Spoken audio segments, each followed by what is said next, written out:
Welcome back for the first NHL week show with the hockey coach, Coach Frenchy, directly for the beautiful country of Thailand on the jungle on the Monday night, September 8th, 2025. Is it what, 29 days? We're getting there. At least 1 month from today, the NHL will be start. And can't wait to see the Montreal Canadiens in action. But before that, we're going to talk about the rookie camp for the Montreal Canadiens tonight. And that's the reason the subject of the night is the rookie camp open, not only in Montreal, but around the NHL. And that's going to be the big subject of the night around the show. With Jim Biringer is back with us. This is show of the week with us is going to be like that for the season 6 of the Hockey Nation. Every Monday night is going to be a part of the show, and I can wait to see Jim the next couple of minutes. He's going to be a little bit late, but that's not a big deal. I'm going to have a couple of conversations to do with all of you anyway, and hopefully your beginning of the week is great. I wake up at 3:30 a.m. this morning. I look like I could do a morning show in Thailand. Why not? But 3:30 a.m. this morning, a really beautiful, great 23 Fahrenheit. Celsius. Maybe 25. But really refreshing to open the door and feel that kind of weather. And I'm fired up right now, and I can't wait to talk about your Montreal Canadiens, les Bleu, Blanc, Rouge. Of course, a lot of subjects. I don't know if I can go through all of them. If not, I'm going to bring back tomorrow night. Why? Because tomorrow night we have a special guest. It's going to be Cat and Rats. A big fan of the Panthers since 1993. Live in the South at Alberta in Canada. And Kirby is going to be with us tonight for the first time. And he's going to sharing his experience with the Florida Panthers since he became a big fans of the team in 1993, so I can't wait to see Kirby. He's going to be only with 1 hour with us, but I'm going to consist the show with all of you for the extra hours. Wednesday night, we are back with the Habs home day with Marco Larrabee Wednesday night, and then Thursday, Fridays, and the rest of the week, you're going to be with me, of course. No day off. Coach is on fire right now. I can't wait. I was getting better and better, quicker, faster to be close to the season 2025-2026 in NHL. So thanks to be with us. Going to welcome everybody very quickly before I go to the headlines of the night. First of all, we have Luciano, moderator of the Hockey Nation show from Toronto, back in the house tonight. Hopefully you're doing well. And your mom, Jose Murphy, back AM, is in the house tonight. Hopefully an amazing, great day. Bonjour, mes amis, and bonsoir, les messieurs. Something like that. And Roy for Bangkok is in the house tonight. Rained a lot in the last couple of days. It rained the night, by the way. Very strange. But when it rains, it's pouring. If you follow me on my TikTok, I put a video of one happening here. But it's okay. I'm not going to complain. Frank Santoro for the Pittsburgh Penguins. I study more the Pittsburgh Penguins right now, and really interesting what the Pittsburgh could do in the next couple of weeks and months with the general manager, Carl Dubas. Xhekaj with all the news and update. Tonight, talk about the football game between the Bears and the Vikings. The Bears take the lead 7-0. Thanks for sharing with us and keep up all the update, what's going on. I don't know if the Blue Jays play tonight. I have no TV yet. TV is supposed to be here today, tomorrow. Then we have to install that. Everything we see interesting to see that. But go Habs, go. Breaking news for the fans who show Ravens football team. All right, Ron with Kings back in the house. Welcome back, Ron, from Utah. The Utah Grizzlies leave the building for after the season next year. The ACHL club farm or affiliation of the Colorado Avalanche is going to move to Trenton. The State Trenton was a team in East Coast Hockey League, really powerhouse hockey team in 2004, 2005. They went back-to-back the Kelly Cup for the playoff series in East Coast Hockey League.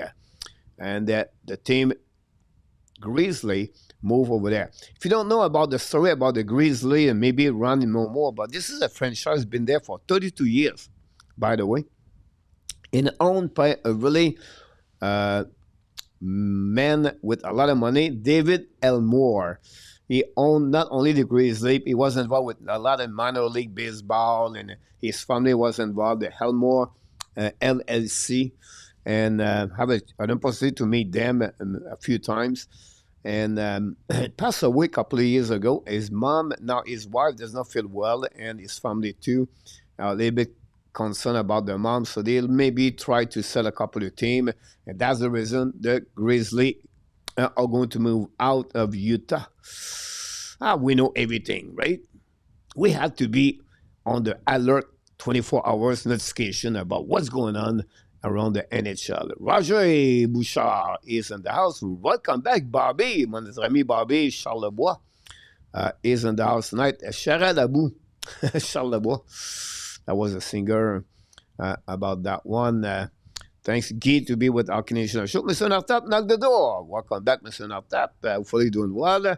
We still pray for Mr. Nartap family, and hopefully you're doing great on the great Monday night. Randy, welcome back from Alberta. Mr. Randy continues to make some really great blog about the Flame and the Toronto Maple Leafs. I did a blog on honoring Danny Gallivan. Here we go. Glad of sharing with us. Put this on the Discord. If you want to join our Discord, it's the time to get there. A lot of conversation. Not big, but we're sharing. That's the most important thing. Coach, do you think the Seattle catcher will hit 60 home run? What a season. Really impressive what he's doing right now, Raleigh, with the Seattle Kraken. Very possible. He still have, what, 2-3 more weeks? I would say, yeah. Why not? They are for the Blue Jays. Here we go. More people in the chat about Larry Lavallee from upstate New York. And great place, great location, ready to go to Arizona in the next couple of weeks. Let's see, we got other things. I think the fans enjoy college hockey more than they did the Grizzlies. Yeah, I agree with you. With time, was not the best location for sure. Good evening, Roger. Philippe Brand from Sherbrooke. What we got tonight? Guys, I'm ready for the season. Second line will be dangerous for the Montreal Canadiens this year, Coach. Every possible. We still don't know who's going to be, but everything is possible. Pete Martin back in the house, Bobby. Coach, can you explain how the Habs will have $20 million cap room if they make a no move until the trade deadline next year? I heard it's another podcast. He did not understand the logic. So it's maybe what I can understand. Bobby, he was referring about the $20 million, not at the trade deadline, but at the summer 2026. Why?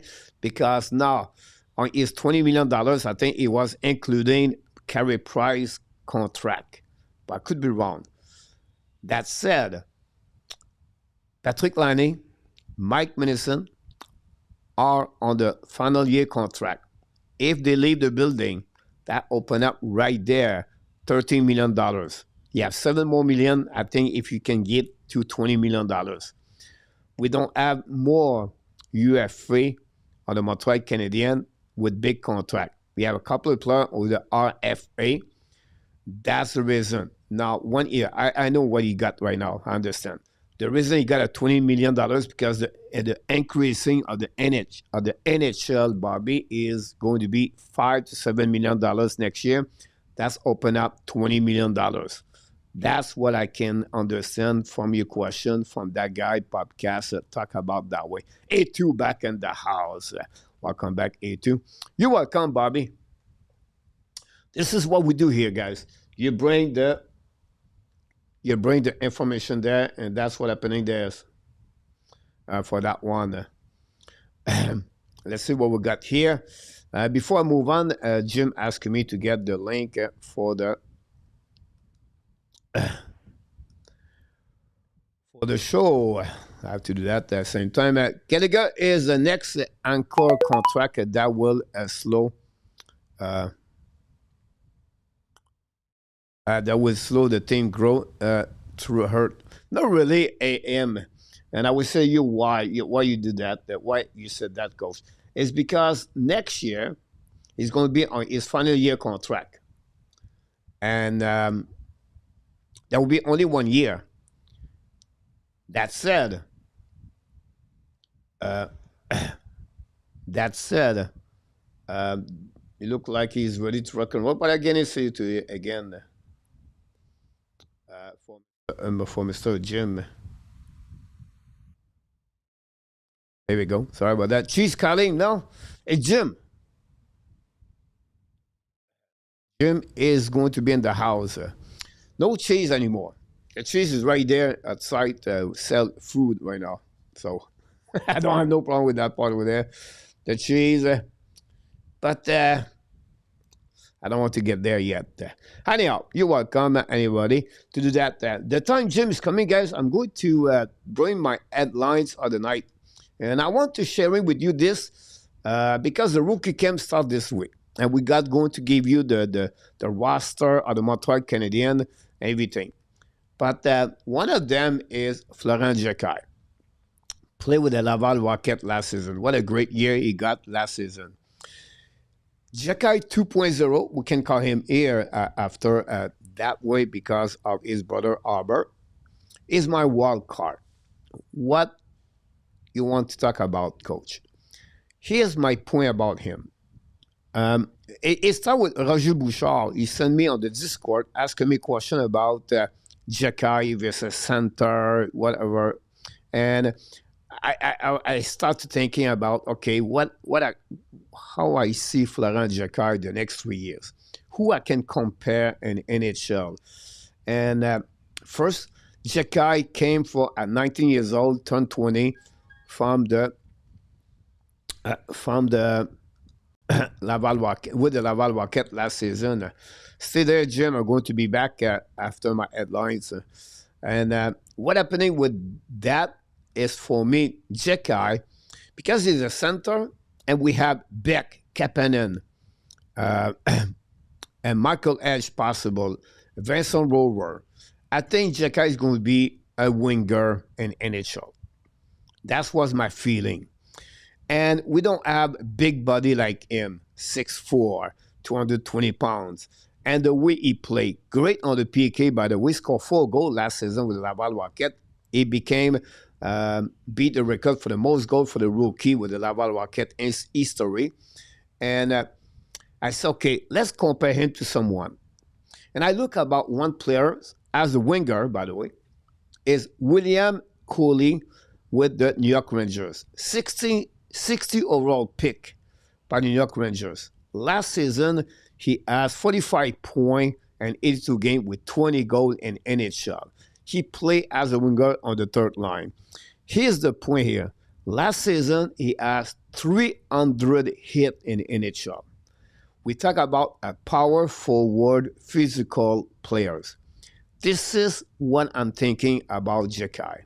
And this is the way I feel is my wild card with the Montreal Canadiens. Maybe not this year. I understand that. That's okay. But this is a tied up players. If you look inside of the pipeline of the Montreal Canadiens, look around. We don't have any player like him or close to him. Yes, he's not the most skilled players yet. His talent is maybe limited. But this is a kid, he will go and do everything for the logo, like his Arbor. For me, he become my wild card for the next couple of years with the Montreal Canadiens. And that's the reason why I move him from the center to the winger, because we don't have a lot of big size winger. I did not say he's going to be a third line, second line, fourth line. It's not my point. He has a spot for him, wait for him if he develop properly in the next 12 months with the Laval Rocket. I would suggest to Montreal to send him back to Laval, let him play more minutes, third line. He started the fourth line last year, and let's see what he can become with the Montreal Canadiens. But this is my wild card. This is a player to check for the upcoming rookie camp for me and what he will do with the Laval Rocket next season. And that's what the reason. That's my headline tonight. That said, he is back in the house, sit from New Jersey. He wants to talk about NHL. He wants to talk with all of you in the chat. He wants to have all of you ask a question. That's the reason he loves to come back here. And he ready to rock and roll. And we welcome him. And Mr. Jim Biringer is in the house tonight. What's going on, everybody, Coach? Hey, how you doing, my friend? It's a busy day for me. Was on TV today. Did just been doing a lot of recording today and just getting back at it. It's hockey is here. Let's go. Know, I mean, NFL, I said that you was like somewhere like Vancouver. Who, me? Today, I saw you on a tweet about you was somewhere today to do some podcast or something like that. Yeah, I was with Rob Peterson's show. He's originally based out of Calgary. He's now down in Florida. We talked to Edmonton. We talked to everything. We talk all sports, football, talk some baseball, mostly hockey for me. But awesome. Hello, everybody. But I love talking hockey. Love being here. Just like I said, busy day, but you know what? It's all right. This is what we love to do, right? We're getting back in the swing of things. We're getting there now, 29 days, I believe, before the beginning of the season. That's the reason. Then we're going to talk about the rookie camp this week around the league and what's going on. I'm telling you, I don't know how we can make 2 hours with everything I set up, with all the questions we're going to get for you. But we're going to do the best we can. If not, tomorrow night we're going to have Cat and Rats in the house tomorrow night. So we're going to talk about him with a flat up and toast. Good boys. Tonight, good boys, those guys. Those guys are good guys. Let me tell you something about Kirby is a good guy, of course. Big fan since 1993, Jim. Yeah. Wow. I was impressed when you told me that today about this. Jordan is in the house. Luc Fortin knocked the door. Don't forget to click on the likes if you don't mind. Jordan Taylor, 32 in the house. In our tap is fire right now. And the chat too. And our tap is going to be back with us very soon, hopefully. And we'll see what got everything else. I'm going to throw this very well. Richard, welcome back. Tyler Thorpe, 6'5", right winger. Yes, Richard. For Tyler Thorpe, he's going to be at the rookie camp. He's another big winger. I think his raw was about skill. He's a bit more talented, but we have to see what he looked like. He looked good last season at the camp for the Montreal Canadiens, and he had a great year with the Giants. And the WHL scored 27 goals with over 65 points.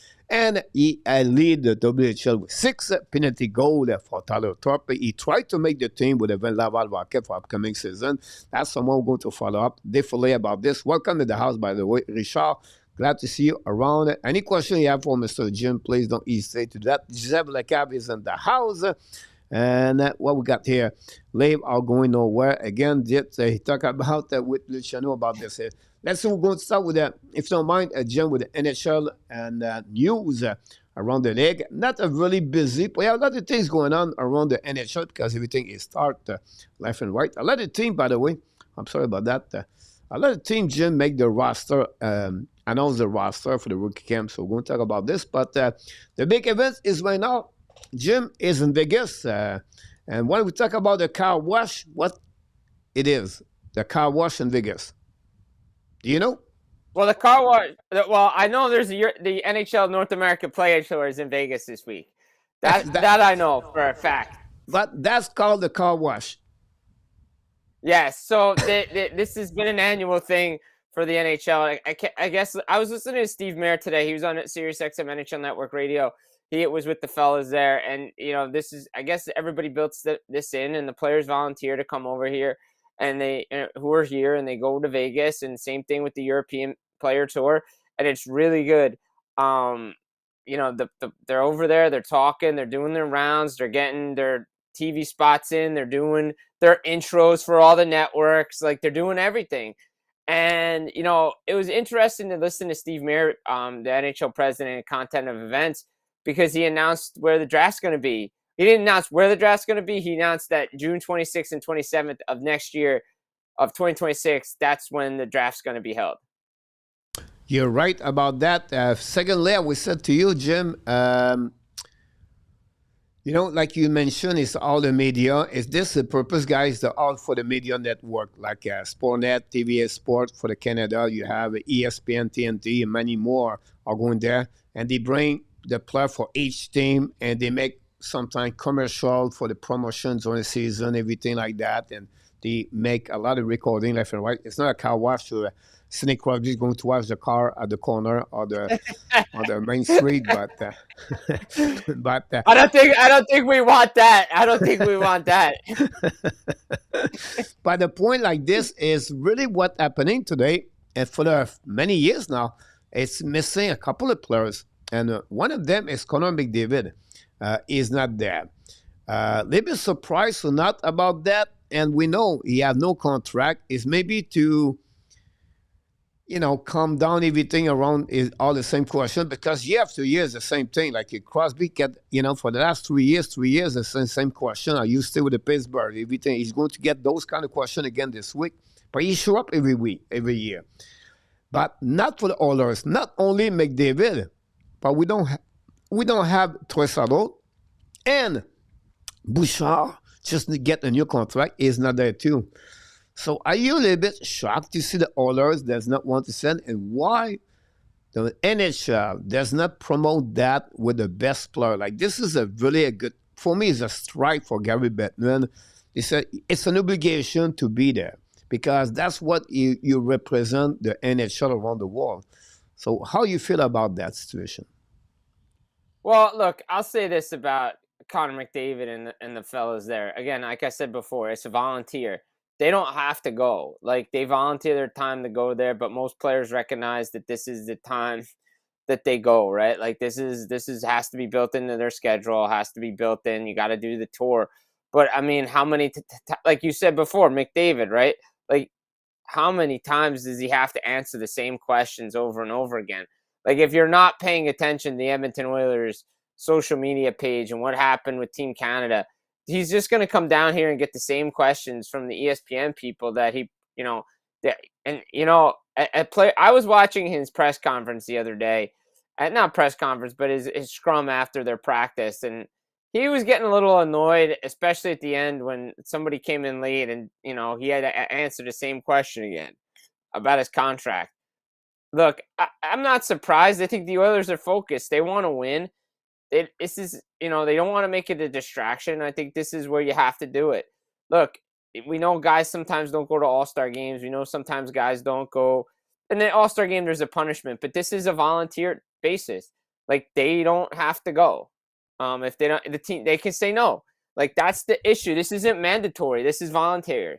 Like, the media tour is a volunteer effort. And if they say no, then you have to go in another direction. I get it. He's the face of the league. Like, yeah, you want the face of the league there. I get this. However, I will say this in fairness too. Like, the NHL could market the stars a little bit better too. So it's a both way kind of street for me. And again, I don't want to knock guys at the league office for what they do because I know a lot of them there. So I want to be careful how I walk the line here. But I think eventually, again, it's today, it's tomorrow, it's a 2-day event. So if he's not there today, he'll be there tomorrow for McDavid. But again, it's volunteer. They don't have to speak. They don't have to go. He'll probably do a little shoot and then he'll be gone. I think, again, the big thing for me is it's a give and take with this stuff. Yeah, they can market a little bit better. It's just, again, it's a two-way street with this stuff. That's all I'm going to say. I'm trying to play a gentle balancing act here. Well said about that to explain both sides of the situation, everything. We have Barry Wilkie, Mark Elliott is in the house. Billy knocked the door. Thanks, everybody. Don't forget, please, to click on the like if you don't mind. We have a first question tonight. Do you see the Devils turning up early for the pre-camp practice and doing an on-ice session like the Habs are? Just wondering how common this is. Yeah, it's fairly common. I mean, it may not be as advertised as some of the other teams that do it. I've spoken with some guys that are on the Devils because the Devils had a big golf outing today. Martin Brodeur had his charity golf outing in New Jersey today. So a lot of former players, current players came to town to swing the golf sticks one more time before they hit the ice. And I think these guys have been skating unofficially together. It's not as publicized here because they know when training camp really gets going. But these guys have been skating together. It would not be unexpected if those guys, are not skating, right? Like these guys skate. I agree with that for sure. We want to welcome Mr. WST is in the house tonight. A lot of conversation, the chat between Artap and the rest of the group. Pick up and any question for Jim will be great. Next question, guys, is the New York Rangers. I was a bit surprised. Mr. Ryan left the San Jose Sharks yesterday. I didn't understand exactly. But the way he did, yeah, something's going on. I said maybe medical reason or maybe the family or something like that. But boom, he got a new job and not promoted for the New York Rangers as assistant general manager with the Rangers. And they announced also the Rangers, Blake Wheeler, he's going to be a part of the hockey operation, have a specific role with them. And they are also announced Jim Sullivan, a guy worked with them for many years. So he's going to be in charge about the hockey operation and the data analytic or with the video coach and all the personnel on that way. So the Rangers are going to shake in a bit more the hockey administration over there. Let's move on, Jim, if you don't mind, for the next one. I just got one thing to say on the Rangers real quick. Yep. If Mike Sullivan said what he said about a star defenseman in a Canadian market, the place would have exploded. Everybody saw what he said about Adam Fox. Adam Fox, yes, the Rangers had a bad season last year. Adam Fox did not play great. But that's the difference between hockey in the States and hockey elsewhere in Canada. If that was said about a defenseman from Montreal, Toronto, the head coach says that, and he was the coach of the Olympic team, this would be the topic for the next week and a half. Yeah, you're right about that. I agree with you. And it was Mike Sullivan make that comments, right? Yeah, and he's the head coach of Team USA. He's the head coach of the New York Rangers. Adam Fox was criticized by his general manager. So again, it should be a bigger story on sports radio in New York than it is. But again, the Giants, Jets, and everybody else take precedent over that. Talking about this, you talk about this a little bit earlier, but NHL announced the trade deadline March 6, 2026, and the 2026 NHL draft is June 26 and 27. But we don't know yet the city, but you think he's going to be where? Montreal or Vegas? Montreal, Vegas. I think they already decided they're not going to returning again. They're going to do the same format they did last one, right? Yeah, and Steve Mayer clarified some things on SiriusXM as well, because he said that he listens to fan feedback. So if you think the NHL doesn't listen to the fans, they saw what was said on social media about the decentralized draft and the GM rooms and everything and how it moves too slow. They're working and have learned on ways to make it faster and run smoother. You're right about that. We have a question for Barry again, Coach Jim. With the new salary cap for the playoff, how do you think this will affect specific teams and who will hit the hurt the most? I mean, that's a great question, Barry, because I don't know if we're gonna really know until a couple years down the line. I'm gonna be honest. I thought right away it'd be a team like Florida or a team like Tampa or a team like Vegas. I'm not sure we're gonna really know for a couple of years, because good GMs, and this is what I think people need to understand. Good GMs have good management who know the salary cap, know the CBA. They're gonna find whatever loophole wasn't closed with this and try to exploit that one. They always try to push the envelope, right? And good teams are going to find a way to ice their roster no matter what. So, yeah, does it hurt a team like Florida with all these contracts? Sure. But by the time the playoffs come around, guys go in and out of the lineup the whole time. Now it's just figuring out the math to make it work. Exactly. I think the good rule about that, they will have to cannot play with a long-term injury result like they did before that. That's a good thing about that. That for Right. definitely about this. The second thing, the trade deadline at some point is going to be modified because they're not going to trade three players at the same time, No. or three teams like it was before for a contract. That's the second thing too. The third thing is going to be a salary cap daily. When I said daily is when they play that day, the roster have to be under the cap. That's that's how it works. So it's not like it's flat for everybody.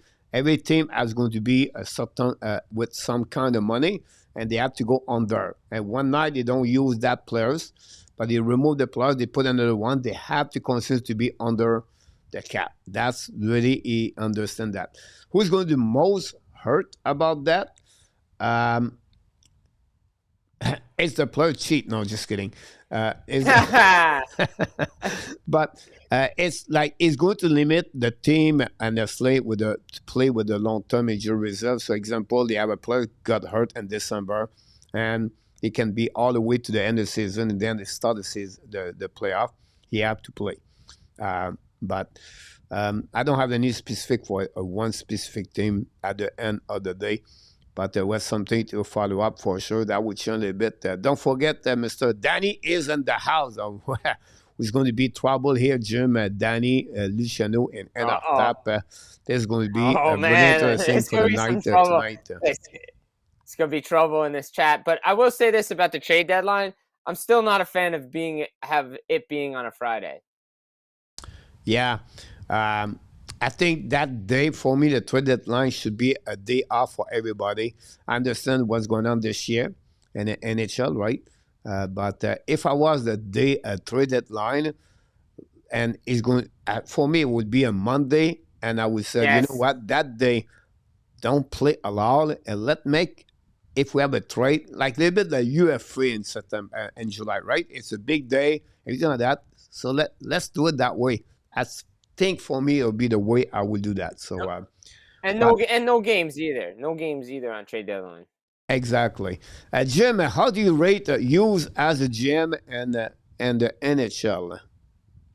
Uh, as I rate him, I'd probably give him. I think he'd be in that upper tier, to be honest, for what he's done since he's come into the league. I've been a Kent Hughes guy. I'm a Jeff Gorton guy. Always been a Jeff Gorton guy. I think he's a really good general president, vice president of hockey ops. He hired the right guy in Kent Hughes. These guys collab on everything. They're good hockey minds. They've done a really good job. There's a reason why when we talked about it last week when I was on about moving Carey Price's contract out, right? Kent Hughes knows what phase he's in for this team. He knew he got to do it now. Gives his team a chance to add later on with the money that they'll accrue. Cap space wise, it's a brilliant move. I mean, every year he does something that you say to yourself, man, you wish you had him as your general manager.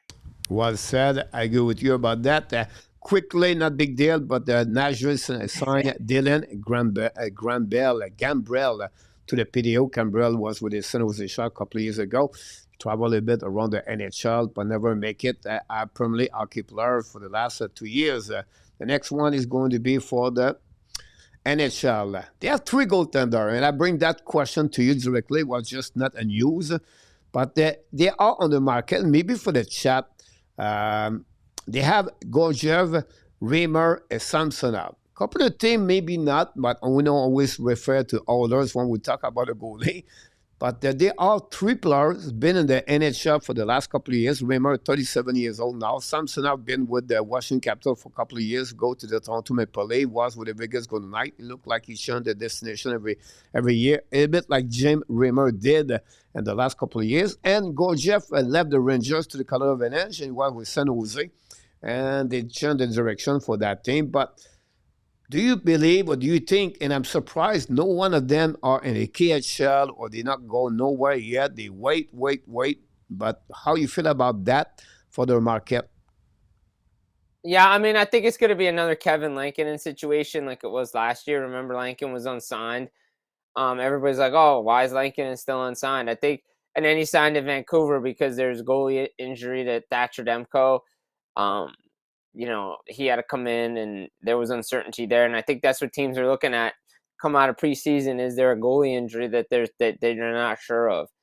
And then they got to bring in a guy like Reimer, a Samsonov, or a Georgiev. I mean, look, Georgiev, yeah, he led the league in wins, but he couldn't get the Avalanche past the Seattle Kraken. And then he kind of dipped, and then they had to change direction there. Reimer, journeyman, right? He's been around. I think he got a raw deal in Toronto. It's not all his fault in 2013 what happened against Boston, unfortunately. And Samsonov, I thought he played well, because I think it was that Game 7 against Boston, again, Toronto.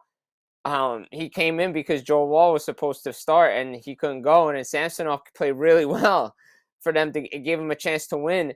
I think he played really well in Vegas. I think they're just waiting. Probably teams are just looking to see what their goalies are.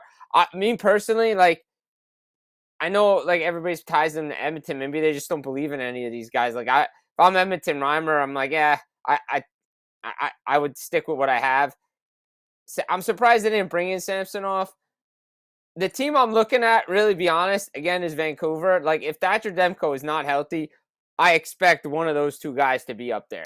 Definitely. I agree with you. Sunday trades Zilov to the Pittsburgh Penguins. They don't have enough behind them. So I completely agree with that. There's a great call from you to think about the Vancouver Canucks. So we have to see what's happening there. We have a few people knock the door here. Marco Larrabee is back in the house. Welcome back, Marco. We have someone else also. I cannot remember. But if you're here, we don't mention your name. We apologize. But don't forget, please, to click on the like. If you don't mind, that'd be great. Join our Patreon. And you can join, of course, the Discord. Now, Marco Larrabee asked a question. Jim, do you think Hayton for the Utah Mammoth could be a good fit for the Montreal Canadiens second line for the upcoming season? Yeah, I mean, that would be a great fit for the Montreal Canadiens. Barrett Hayton's a good player. He's a good player with the then Arizona Coyotes. I thought he was coming along perfectly. Might be falling out of love with the Mammoth right now. Let's see how the season plays out. Again, they don't really have to do anything right now. I think a lot of teams want to see what's going on through training camp, the beginning of the season. But I would not be surprised if the Montreal Canadiens do something as they did last year with the Alexander Carrier trade. I think that Marco, you hit the nail on the head. That's a guy that would fit in Montreal's lineup perfectly. Well said. Gary Conway was the man I was looking for welcome him, the driver, the best driver UPS around the world. Barry, again, third hat trick for Gary. Which Hab prospect or roster player do you think has the most value as a trade chip, but who you will part with a trade, who you will part with a trade and a trade? Wow, that's a good question. I mean, I think they moved one of them in Logan Mailloux. I mean, Mailloux is a valuable trade chip. You get Zachary Bolduc because of that. I mean, obviously they don't really want to move out David Reinbacher. That's kind of an untouchable. You look at down on that D, right? Like you say, okay, is it Arbor Xhekaj, a guy that could potentially be on the move? Is that somebody Kent Hughes has circled as a guy that, could we get something for? Like, to me, that's something that you look at. I mean, you look at all the guys that they have, like a Struble, guys like that on the back end. Like, who do they value? Like, because they're not trading Haig. Let's be honest, Michael. Like, they're just not trading him. They just drafted him and they love him. So, I mean, then you go through. Is it Kapanen? No. Beck? I think they like those players. So, I mean, again, you're not moving Reinbacher. So, again, it comes down to how valuable is Xhekaj out on the trade market. You're right about that. A couple more players. We're going to talk about this maybe a little bit later. We have Eminem is in the house. We have a question here from Audio. Audio asks, is there a Laval report yet? Not really. Audio. The management of the staff coaching of the Laval Rocket are going to be the ones going to be coached all the rookie camp this week with the behind the bench during the game. during the weekend. So that's one thing we can tell you about that. But definitely we're going to follow them all the time during the upcoming season. Every Friday night we're going to do the play-by-play. We have Standerman back in the house. Welcome back, Standerman. Don't forget, guys, to click on the likes. Not to news, but I want to share it with, could be a news some point. But would you trade Connor McDavid? I mean, would I do it? Depends on what you're giving me.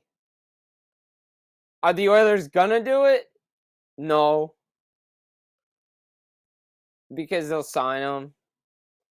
But eventually that's gonna have to be a question. Like maybe way down the line. So but I way down. Like again, no one ever thought Gretzky was gonna get traded from Edmonton. And then he got traded.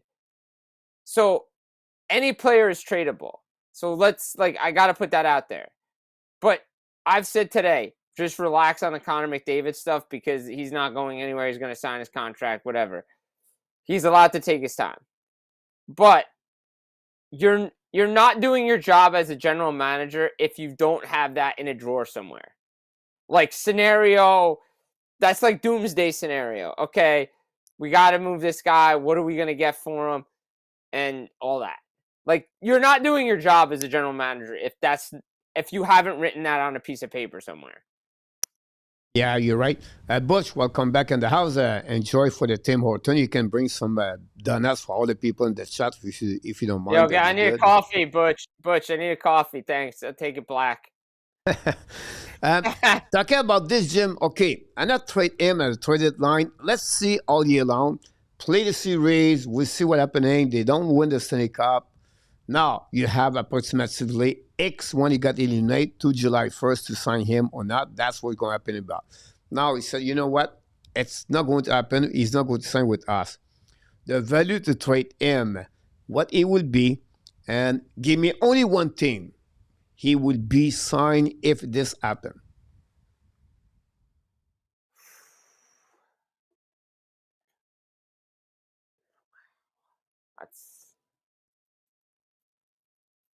It's a good question. You know, part of me says he goes to how crazy would it be? This is off the wall. But how crazy would it be if he decided to go to LA? LA? LA. How crazy would it be to just follow the Gretzky path? And what would be the cost if whatever he go anywhere? Like what the order would ask you to get the rights of McDavid? Oh, I mean, you'd have to get at least a first round. You'd have to get easily a first round pick and more. Like even if it's just for the rights, you're getting more than a first round pick. Like you're probably getting a player and a prospect. You're getting something of value to help your team now because you're losing that player. But if it's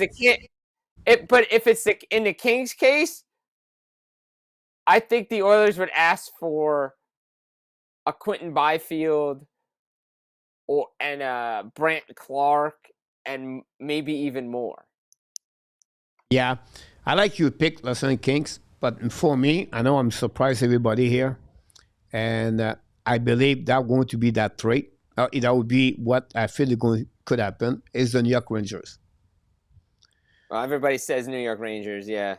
The New York Rangers, I have the reason behind that.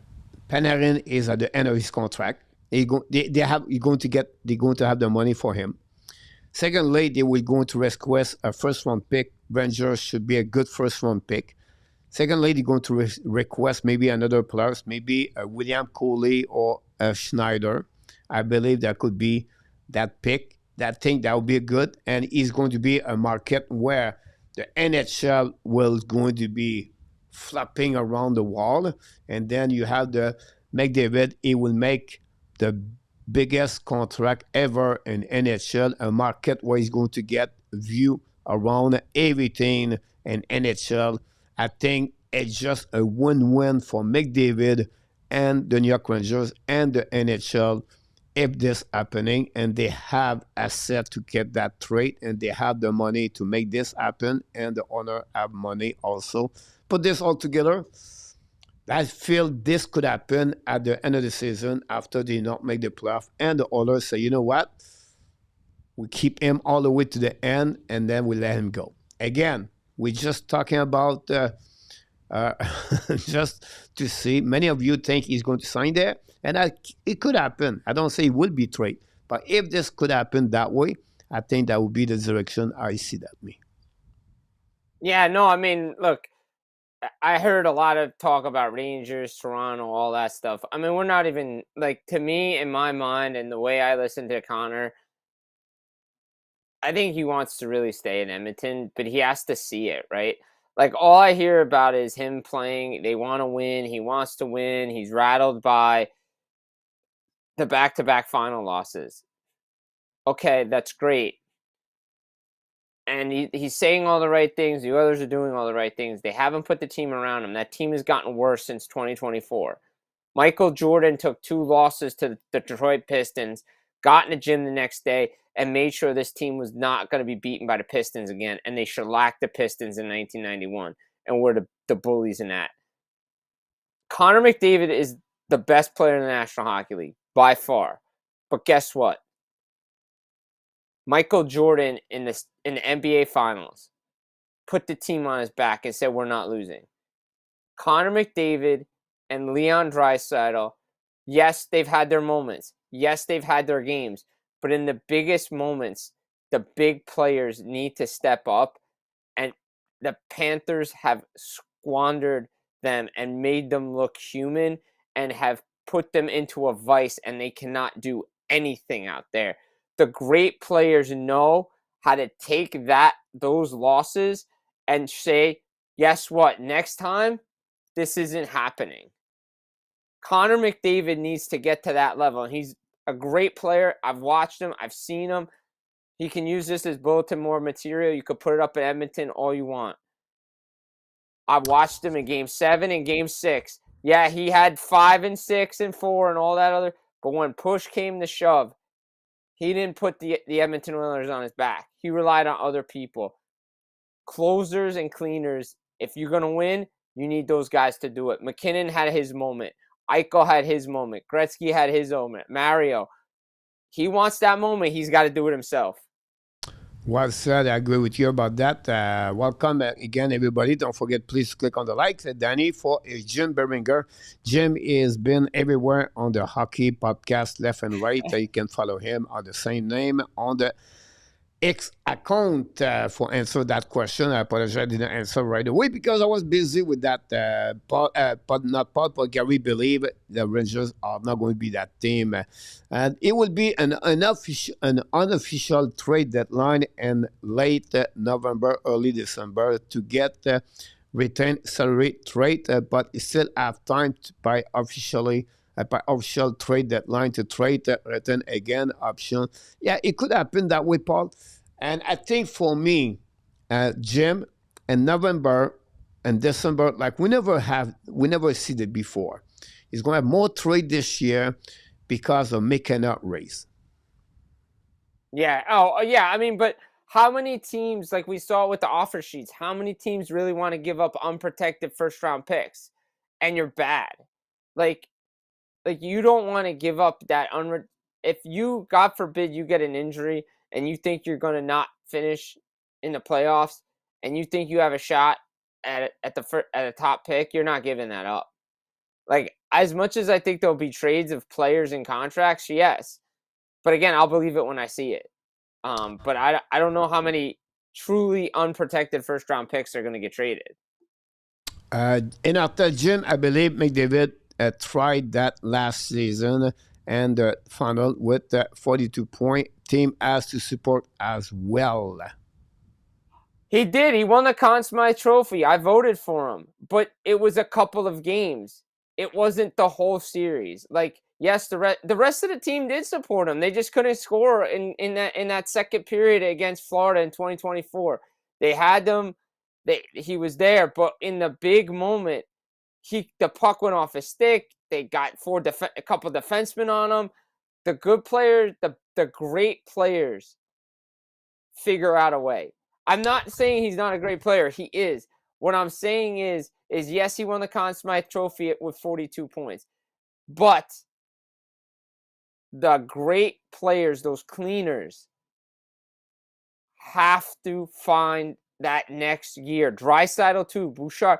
This is why Colorado is struggling so much. Before they had Kadri, before they had all that depth, before Lehkonen came over, everybody knew it was Rantanen, McKinnon, and Makar.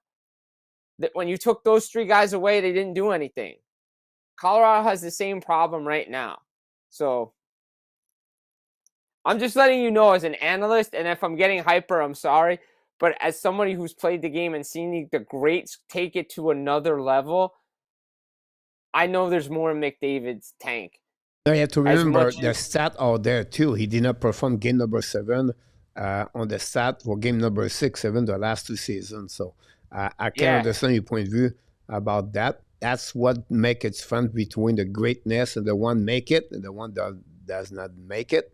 But that's not make him a bad player. It's just those players step up at the right time to get that one. The most was 2 years ago when they lost by 1 goal, honestly. Yeah. So, but they're not the same team as they were.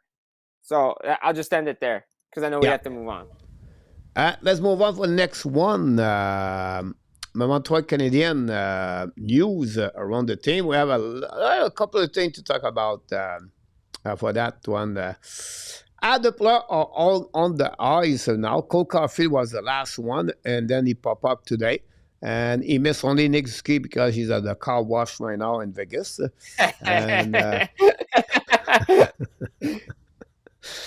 think you're going to remember that one, the car wash gym forever now. I love that. I love that. I love that. I might have to get a tattoo of that car wash.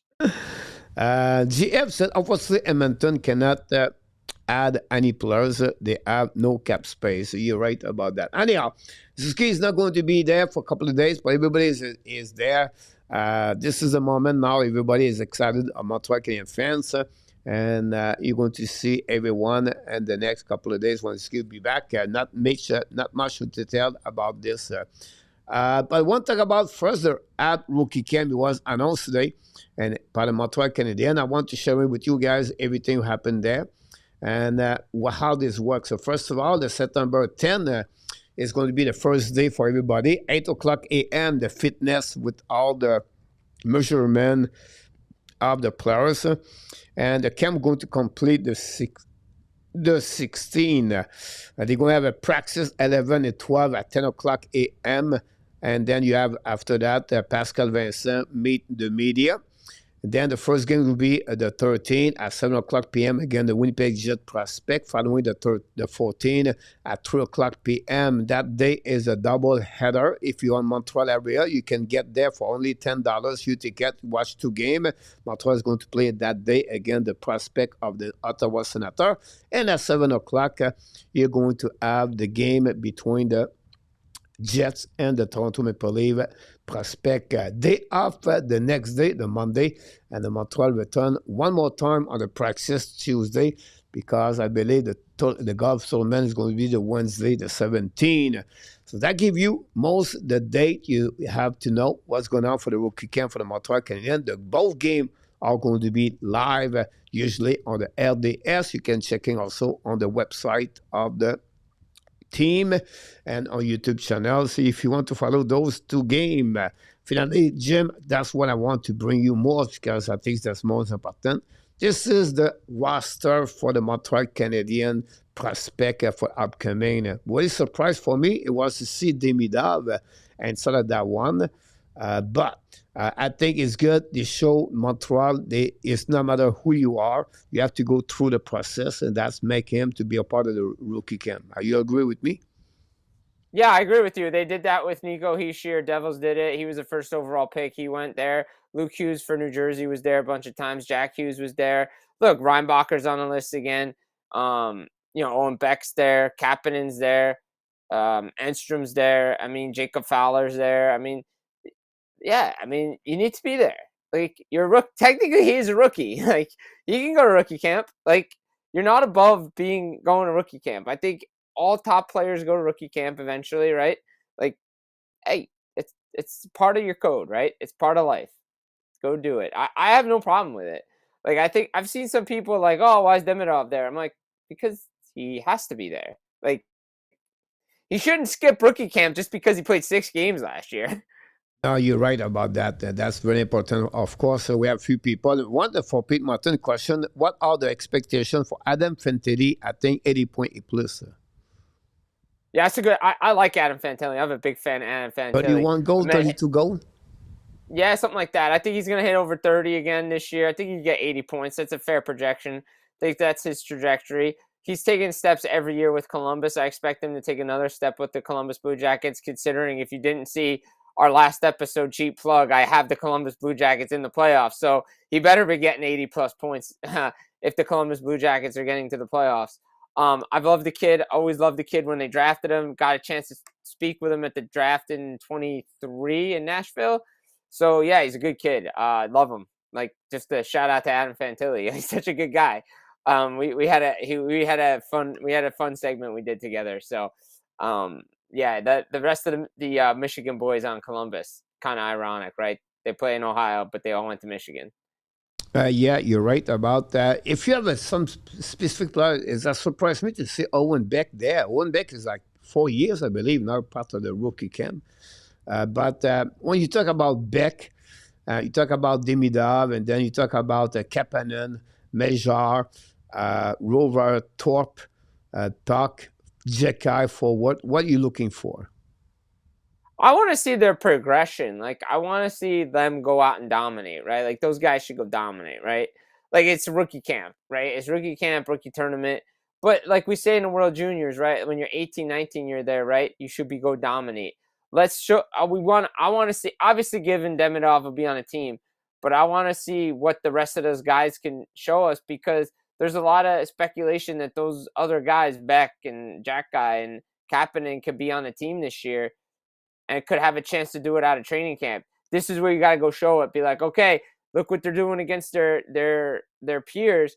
What maybe there is something to that off-season training camp. I just want to see how they've progressed as players. Are they starting to look like true NHLers, or are they still AHLers? You're right about that. A question from Mark. Who is Igor Koryunov? Oh, that's a good question. So, Koryunov, he was a player playing the QM for a couple of years. Scored 31 goals last season for about approximately 80 points with two teams, Charleston and Biringer. He's a 6'2", undrafted. He was invited at the development camp for the Montreal Canadiens during the summer. And he's going to join now to the rookie camp for the Montreal Canadiens. Destination may be Laval Rocket or the East Coast Hockey League. Like I mentioned, at QM a couple of years, and with the Charleston before he got traded, or the trade deadline, whatever you want to call it. So, will be interesting. There's another player. Hopefully, that answer your question, Mr. Mark, about that. Defenseman Engstrom, Rebacker. For me, I'm looking for me is Engstrom, a Rebacker, a Price. I think for me, Owen Price is going to be someone to pay attention more for anybody else. New player for the Montreal from NHL draft 2025 is Handel, McNeil, and Pickford are going to be there. The goaltender, guys, Jacob Fuller, Radkov, and Vegvat Nags, two goaltender, Radkov and Vegvat Nags, and the QM. Fuller will be there too. So it's going to be very interesting to watch. I don't know if you want to talk about something more at this. No, I'm good with that. I mean, I think I want to see what those guys that have been in like, in AHL and played with Laval. Like, I want to see how Reinbacher looks too. Like, he's there. I mean, he's another guy that everybody thinks could make the team, right? And we want to see how he's progressed off that injury. So come in, look good, play your position, play well, and then go do what you're supposed to do. Come real training camp time, right? These guys get a head start. They go play against their other teams, have some fun, and then get back into it with the group of guys. Because a lot of these guys, could head to juniors. Some guys could head to Laval. So it's going to be – I always like to watch the rookie camps to see how guys have progressed. See what they should be looking like this time, many years now after their draft. You're right. Um, I want to explain for everybody. They refused, but Len Hudson asked Ken Hughes if he can play because he wants to be on the ice. So he, but, but they said no. They said that you can practice in Boissauf or during those times. We'll see after that. But I mean, technically he is eligible. well, he's a rookie, so I was just thinking about that way. But No, we'll but see. I mean, technically technically he is eligible to be on the development camp. Like technically he is. Yeah, I know. That's what I said. I want to said no welcome, but you're right, Paul, about Korinov. And by the way, his pronunciation is a bit different. It should be Igor and not Igor. It's a Y at the front of the E. For what we know about that. Thorpe be a beast from Ozil Murphy. You're absolutely right about that. I can wait to see him too. In the next 2-3 years, the Torpedo, they call him the Thorpe was to get has to get a little bit tougher. His size more, but is definitely a good NHL prospect. I agree with you. Price Pickford also was very impressive at the development camp. Yeah. Now, Price Pickford is very interesting because this is a one-dimensional defenseman, I believe. He is a player with a medicine hat last season. But Yep. I think he has like 13 goals with the playoff or something like that, Jim, if I can recall it. Mm-hmm. He Uh, did. He played really well. He played really well in with the rookies during the development camp. yeah, So that's another guy. Like that's a good like if you have a find like that and he can continue his trajectory, that's a steal. Like I always talk to guys in the scouting department. Like if you get a guy like that, that's like a $6 million player. Like later in the in the draft. yeah, absolutely about that. So that's what we got. Some people maybe have some questions, but if you want to know about the NCAA, the reason they are not there, Michael Edge and like Harris or Mariel or whoever, is because they are right now on the campus where they still on the training camp over there, and they're going to start the NCAA the next couple of weeks. That's the reason, and that's why you don't see those players at the showcase.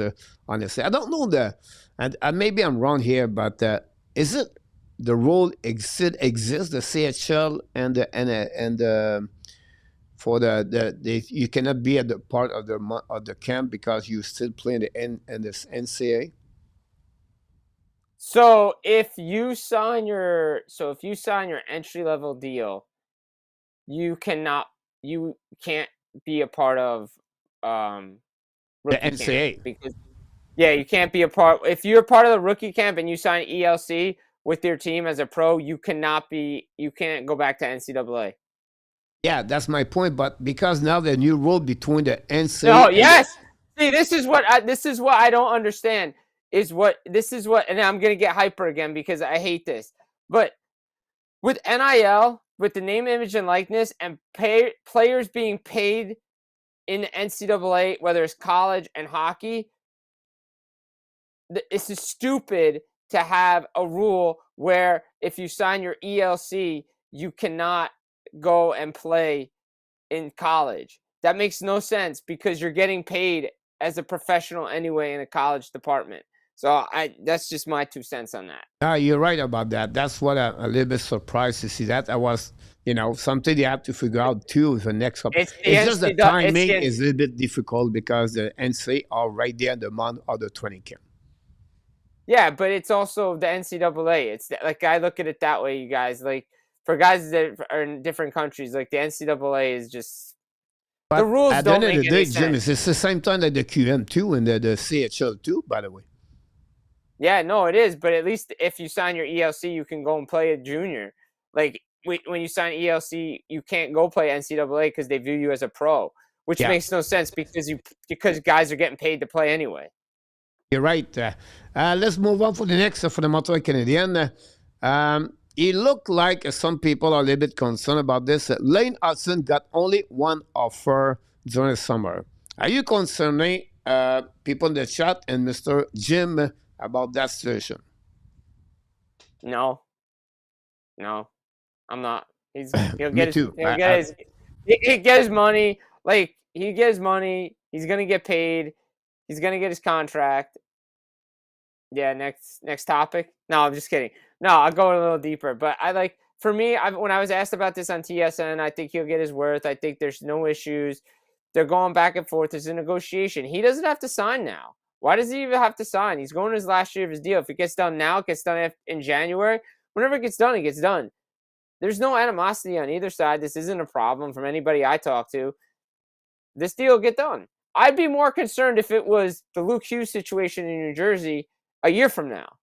Yeah, I agree with you. That's great. That's a great point. I think the Lane Hudson can't wait for what Luke Hughes is going to get, by the way, of course. But this is not a concern at all for me. I still believe both parties are agreed to wait until next season. And of course, at the beginning, the first offer, Montreal is not going to give them right away at $10 million. They're going to give them a lower number. That's just part of the negotiation. Nothing wrong with that. Lane Hudson is happy in Montreal. Montreal are happy about Lane Hudson. This is just two camp on different ways to negotiate a contract. And I think for me, that would be happening only next season, of summer. And I don't see any problem. And for both parties, it's just if Montreal, Lane Hudson have a better season, that would maybe cost them a little bit more money. But that's not a big deal for that one. I've Who always did heard. Hudson score his first NHL goal against? Oh, I have the answer in my head already. you do? Yeah. Okay. Goalie. I probably was watching a game too, and I know I tweeted it out.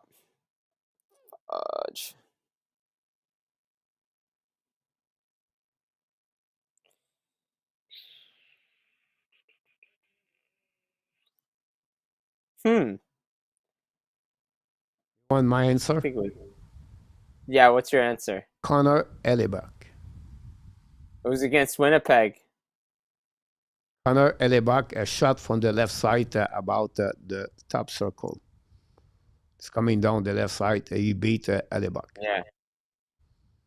But I could be wrong, but that's what I'm thinking about that one. Let me see we're going to give us that one.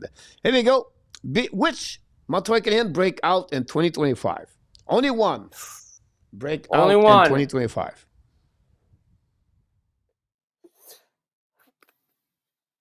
I will go with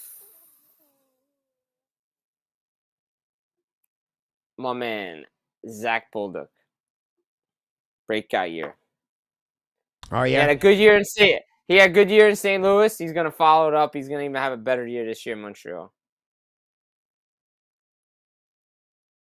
Yeah. Thanks, Anarta, by the way. It's I don't say it's easy, but you can tell me, I can say Xhekaj may be one of the biggest candidates for the Montreal Canadiens to have a breakout, I believe. For me. I still believe Kenan Cooley, for me. He needs a big year.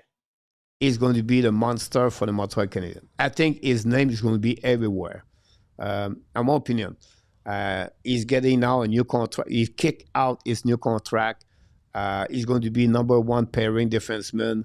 But I feel the breakout for me is going to be, honestly, Kenan Cooley. Now, Demidov, he never played in NHL, so I can, some requirement for me breakout is not going to be there. I mean, he only played a couple games last year, and he's going to, and technically it's his rookie season. So, I mean, for me, I don't take that way as a breakout for him.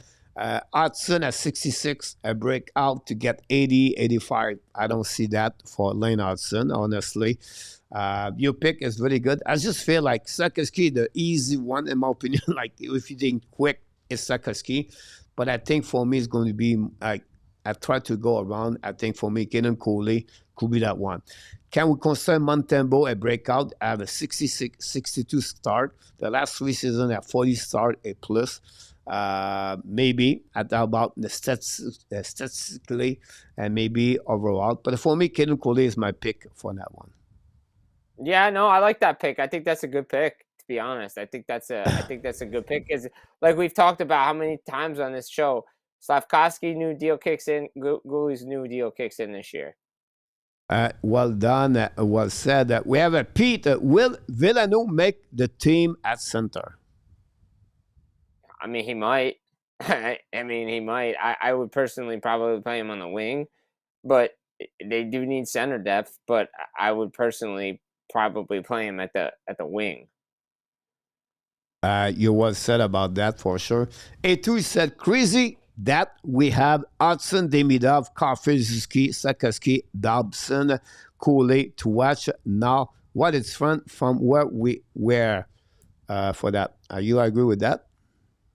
That's Ken Hughes for you. That goes back to the beginning when I was asked about Ken Hughes. That's all Ken Hughes. Let's see, and 20 season, 2022, 2023. It's now that's like what? 3 years ago? Yeah. All right. Mike Hoffman. Most of it is. Jonathan Drouin, Christian Dvorak, David Savard, RHP, Evgeny Dadonov, Sean Monahan, Jordan Harris, Jesse Ilonen, Rem Pitlick, Michael Pesera, Justin Barron, Jonathan Kovacevic was part of those teams, Alex Belzil, Joel Edmondson, Denis Kuryanov,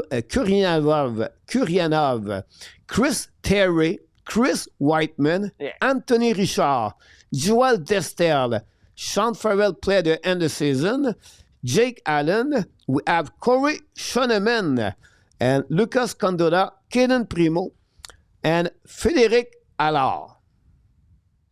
Yeah, I mean, look, yeah.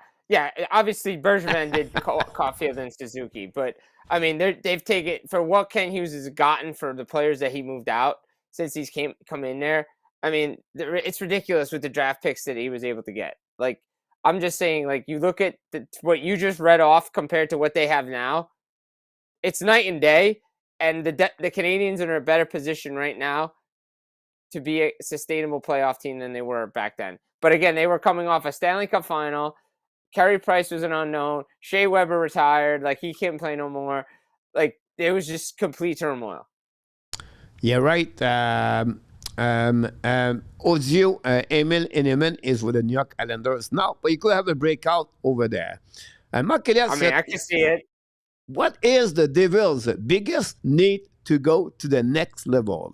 Great question. I feel it's a great question. I feel like I'm a broken record with this because I've talked about it for a couple of years now, but they need another top 6 winger. Like, that to me that's what needs to put them over the top. They just don't have it. They don't have a scoring winger.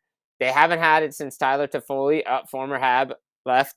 They don't have him. They're missing that 25 to 30 goal scorer. They just don't have it. They have good players, but they just don't have they just don't have that other.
Super Chat.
We'll be right back a few seconds. I'm set up everything, try to get the internet back. I don't know if it's possible. If he will stop the channel, be careful. Be careful. Let me ask him. Ask him.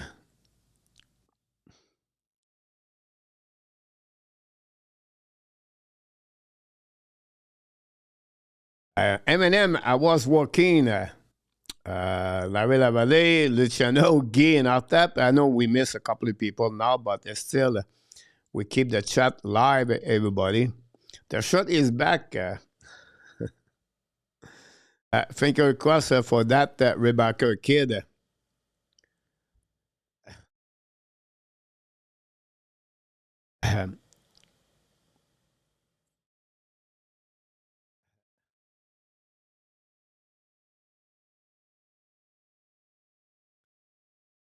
And you're looking good. Back online, yeah. Thanks, Danny, by the way. And we'll see where we at. Honestly, I lost everything here, but wait, Jim, I tried to get coach that the main you have paid the bill. Honestly, I don't pay the bill anymore. She paid the bill for me. Just because you are not wearing an ab t-shirt. Yes, possible. That's on that one for sure. But look, for the necessity where we at right now, it's only 15 minutes to go remaining. With all of those subjects we have to bring on the table, we have to wait tomorrow night and see what happening. But it was it's interesting how this could turn around to be still a recording and be alive without only with my iPhone. Pin coach, Frenchy, yeah. But yeah.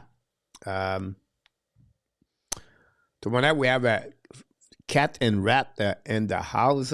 Wednesday night we're Marco. And we're going to be back with all the news around the NHL and, of course, the Montreal Canadiens. It's sad because I can talk about the Atlantic Division. We was talking about the beginning. Let me check on the ad news here. I know not this one, but the ad news here. That's what we at when we.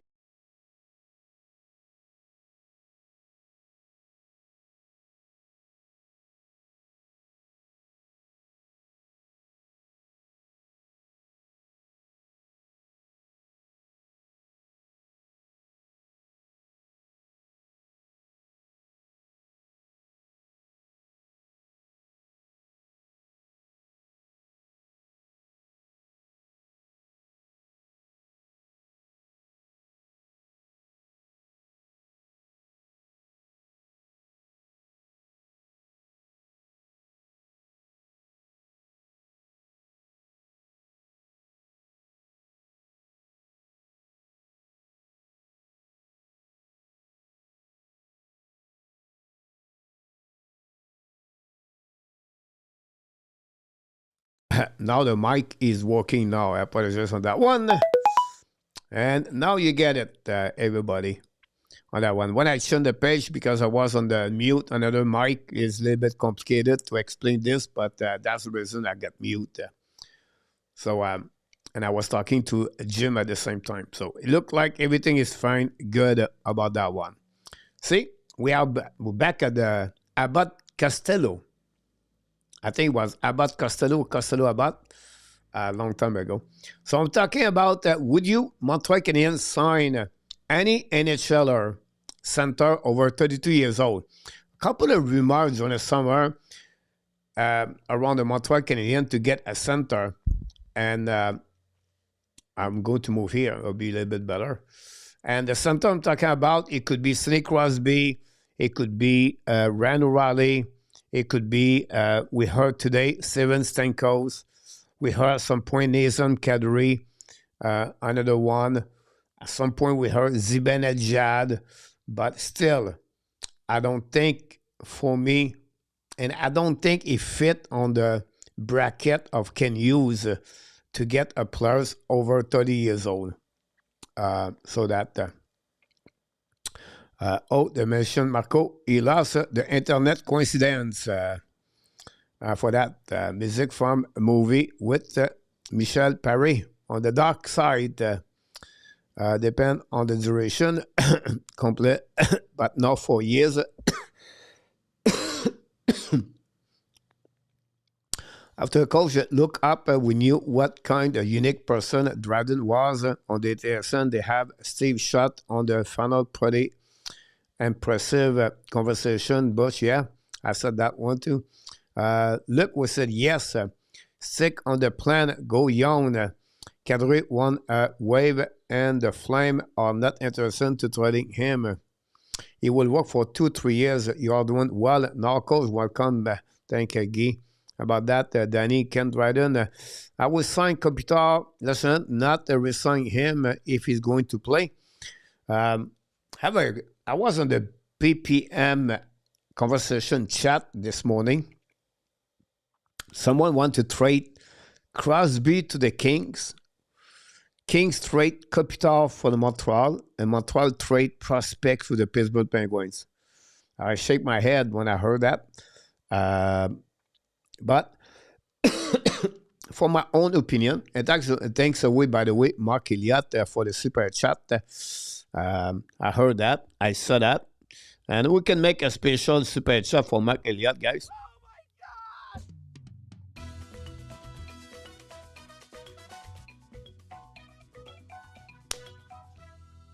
Here we go.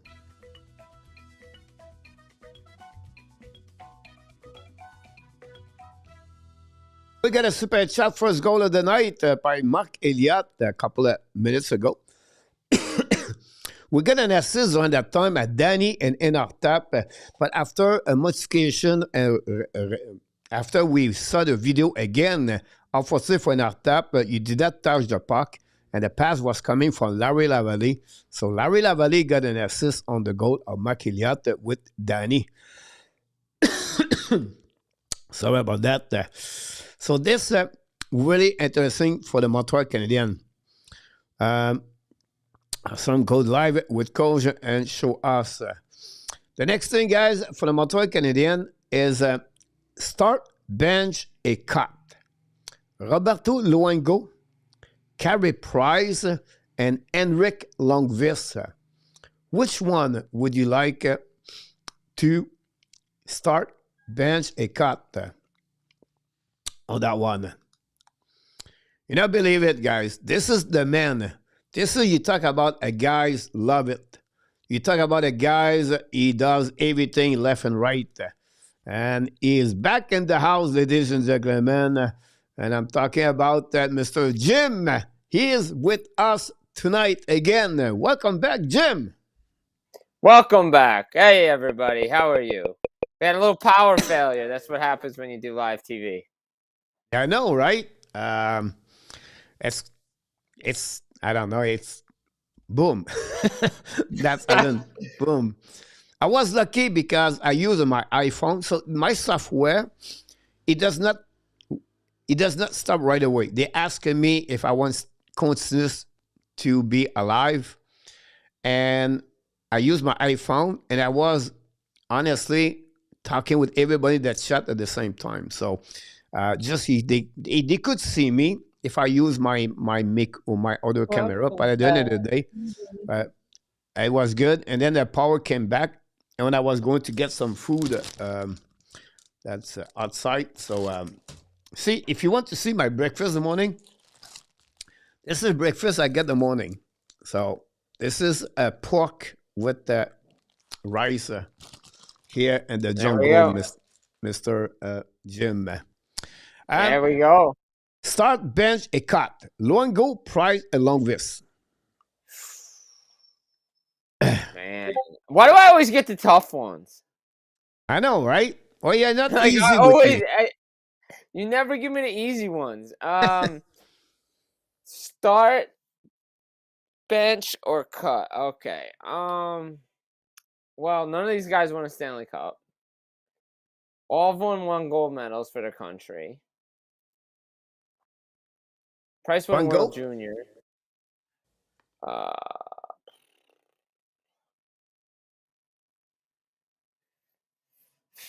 two guys really aren't first ballot Hall of Fame goalies. That's just my opinion. I would go.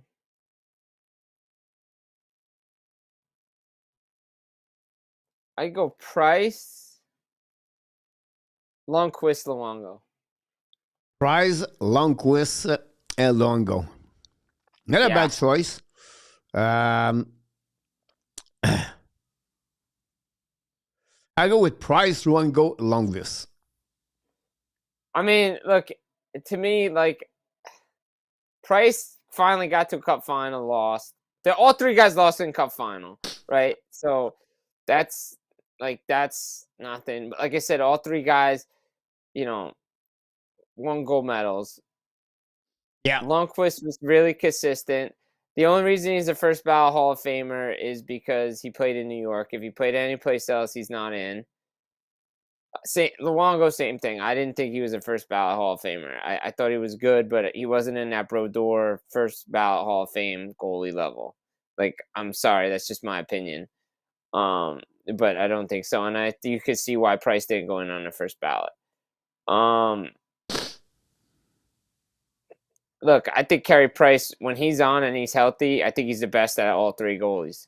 Like, I really do. I think you could clearly see it. He could steal playoff rounds. He could do everything. Like, to me, like, when he's healthy, he's better than both of those two guys. Yeah, you're right.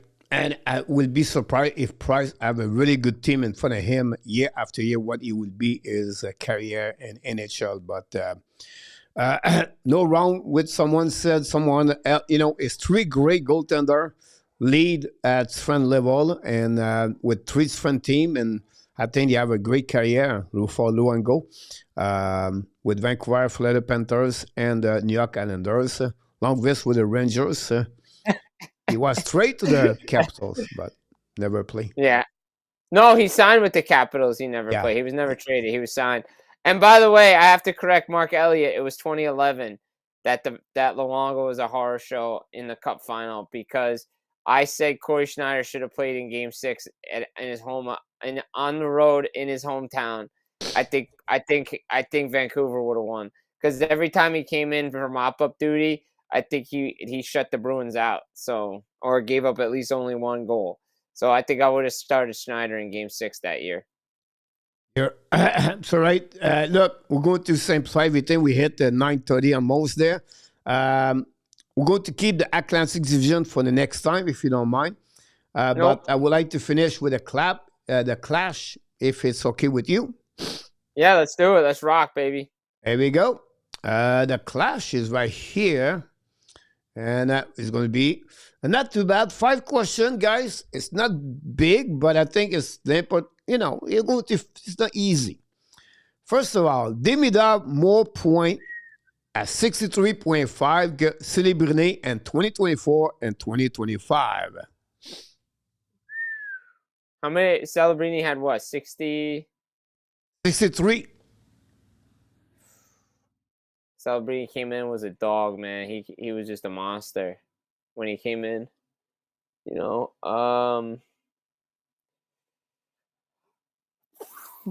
I'm gonna say not at all.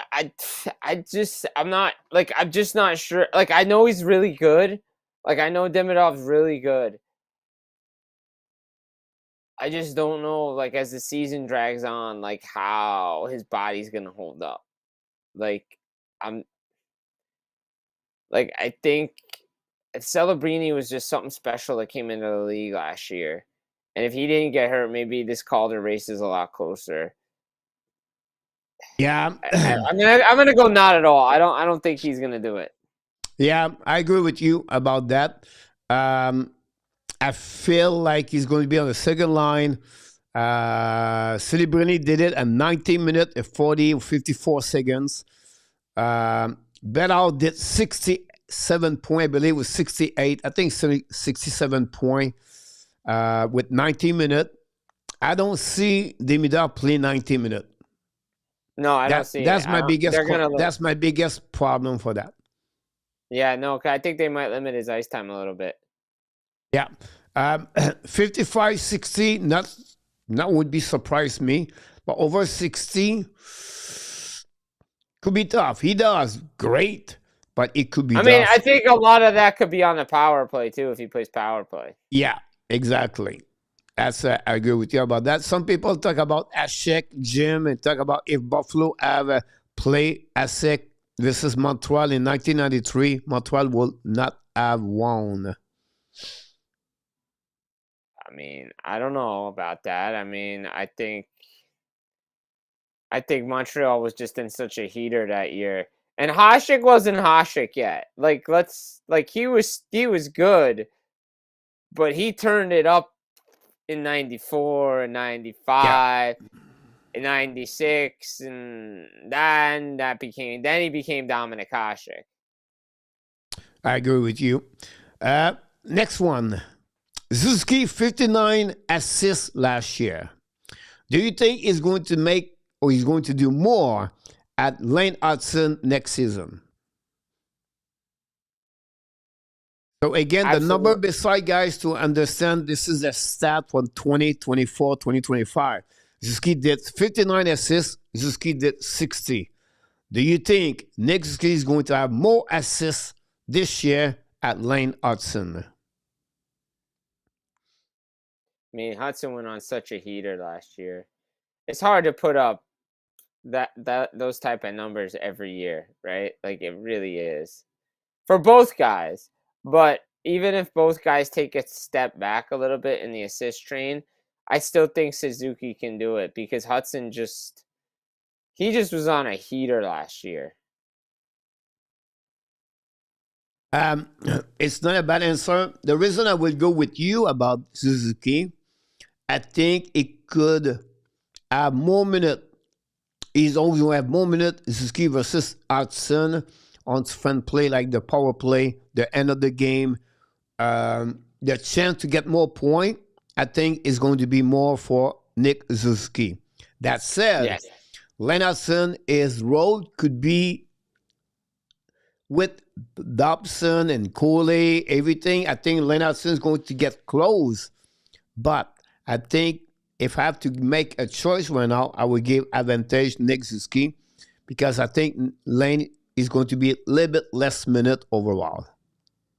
Right, and I think teams know who Lane Hudson is now. So they're gonna allow him to skate the puck up like he did last year. Great point. Great point. Next one. Caulfield finished top 10 in goal. I mean, if I'm gonna stay with my prediction, I'm gonna be consistent. I said Caulfield gonna hit 40. So if he hits 40, that should be top 10, right?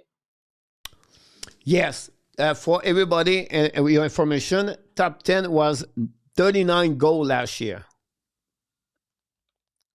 Yeah, I mean, I think he could do it. Yeah, absolutely, 100%. Yeah, lock it in. My answer, final answer. Now, I think I feel the same way. It's very interesting when you look about that. You expect like, wow. I was trying to get a question about goal, and only one scorer at 50 goals last year, Leon Tressadol, by the way.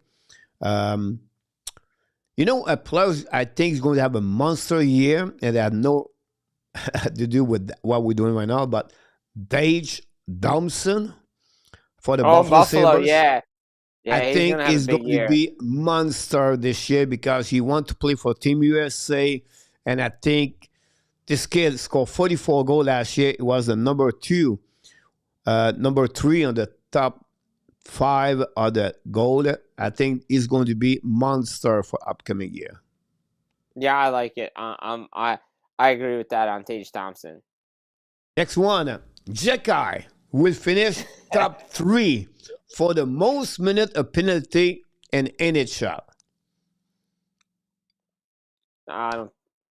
He finished last year 5. I don't know if the Canadiens would like him to finish top 3 in penalty minutes. If I'm being honest, I don't think they would like him to do that. That means he's fighting too much. And then also taking dumb penalties.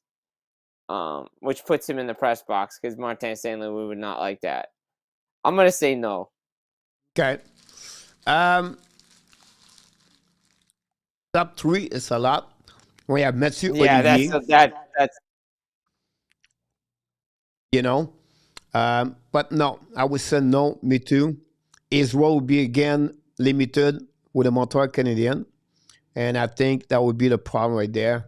And we're not going to go top 3. Finally, last no. one. We go back with Quinn Hughes, more assists que Lane Hudson.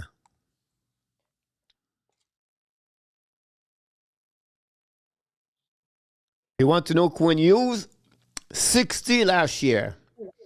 Lane Hudson, 60. So I don't want to give you easy answer, right? So I want to No. easy question.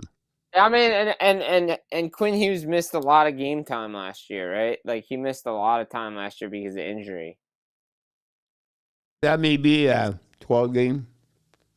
Yeah. I'm gonna say yes. Because I think what's similar with the Suzuki thing is Hudson gonna come back to earth a little bit. Like everything runs through Quinn Hughes in Vancouver. Offensively. Like everything runs through Quinn Hughes.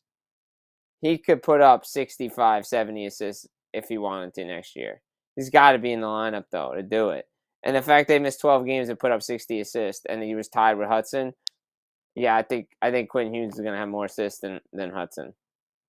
Do you know the total of the most assists by the defenseman last year? Was it 60? 62. 62. Yeah, so he could do it. Cale Makar have 62. He did 92 points because he have 30 goals. But Makar and 62 points last year. Yeah. So I think Quinn Hughes could do 62. I think he could get to 65 if he's in the lineup. No, I agree with you. I think the TOI play a huge impact on that one. Yeah, because like the time on ice, he plays power play. He's a top unit on power play. He gets the offense going. Like Quinn Hughes does everything for Vancouver. You're right. Look, it's sad we got that power problem because tonight, I'll just give you an idea. We have the Atlantic division to talk about. We have the great ice talk yesterday about the Montreal Canadiens part 2. We did one yesterday. I could talk about this, and we have the 5 players could have an impact for the upcoming year with the new team. We can talk about this tonight, Jim, but we're going to wait. Put this on the store and wait. Does Xhekaj play 65 plus game? He better. He better if the Devils want to make the playoffs and want to have success in the playoffs. He better. I think to be honest, I think he will. I think he'll play more than 65 games because if he does, he can get 100 points and he could be the Devils' first 100-point guy. What's going on with Devils right now? Is it what their next rookie camp this weekend? Which guys are coming in. Guys come in Wednesday. They go up to Buffalo the weekend to play like Ottawa, Boston, those teams. Okay, Boston. I think. Are they all with Buffalo? Are they go to take the Montreal and Ottawa spot over there? Yeah, I think they take they take their spot. Pittsburgh's up there. Pittsburgh's up there too. Yeah, that's a bit strange this year. They don't announce quickly their schedule and the roster. They wait 2 days before. But I can understand that maybe, but it was a bit different. Because they don't know who's going to be there. Because they don't know who's going to come over. Yeah, look, we passed the time and we did very good. We come back with the power. What's next for you? Like, what's coming for you in front of you, and people can follow you? What do you have? What is in front of you? Interview, whatever it is. Yeah, I mean, look, it was a busy day for me. I got a podcast dropping tomorrow morning. I'm putting together tonight. I had Matt Laughlin, radio voice of the New Jersey Devils. We did something with him. I just dropped a rumors article, a Habs article on my Substack on Full Press Media. I wrote something about Kirill Kaprizov for NHLRumors.com. I'm on SiriusXM NHL Network Radio on Thursday around 4:15-ish to talk Metro Division. So we'll see if anything changes from my picks from on this show. But just writing and, keeping busy because it's that time of year. The man, the busy, the legend, the star, the GOAT, Mr. Jim Biringer with the Hockey Nation tonight on the great Monday night, September 8th, 2025 for the NHL Week Show. Every Monday night, 8:30 p.m. when we have the power. Jim, stay with me in the chat. I'll be right back when I'm going to finish the show. We want to thank you for your participation tonight like you do. Always a pleasure to work with you, and I can't wait to see you next Monday night. Hey, guys, always a pleasure to be here. Can't wait to be back again. Take care. It's always been fun.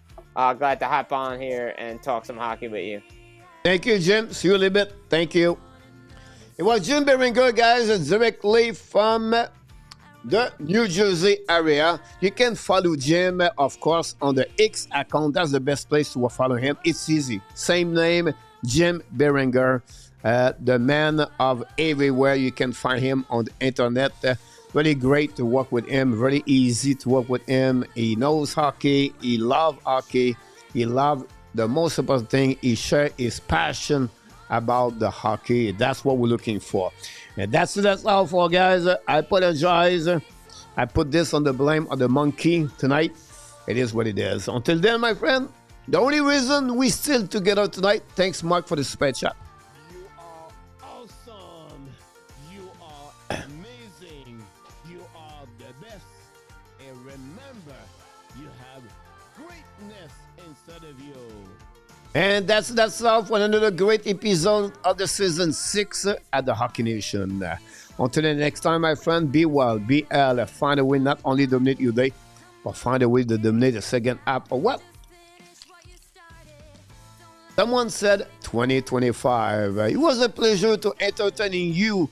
And but for that, we have to thank Mr. Nartap, Luciano, and Danny. With all the fun things happening in the chat, Danny is the master to make a chat active at any time. And after, it was really great to see you, my friend. I can't wait to work with you. We miss you, Mr. Danny and Artap and Luciano. They've been with me, guys, at the beginning a couple of years ago.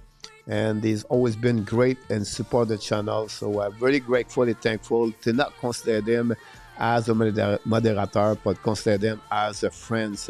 Until next time, my friend, of course, the Hockey Nation, the Ab Nation, and all the animals in the jungle and terrain want to tell you one more thing, sir. We love you, friends. Good night, everybody. See you tomorrow night with a cat and rats for the Hockey Nation Live Show. Booyah!